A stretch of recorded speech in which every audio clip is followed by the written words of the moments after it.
বিজয়ের উল্লাসে মেতে উঠছেন ঢাকা বিভাগের নৌকার মাঝি। প্রিয় দর্শক, আপনারা দেখতে পাচ্ছেন একটি দুর্ঘটনার চিত্র।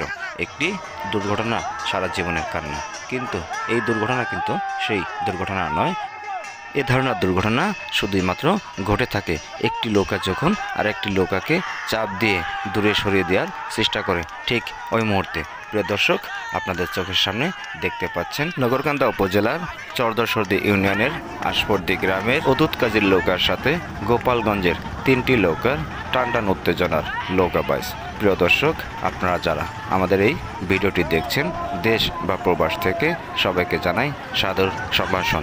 প্রিয় দর্শক, আপনারা যদি এই চ্যানেলে নতুন হয়ে থাকেন, প্লিজ ইউটিউব থেকে দেখে থাকলে সাবস্ক্রাইব করবেন এবং ফেসবুক পেজ থেকে দেখে থাকলে চ্যানেলটি ফলো করে পাশে থাকবেন।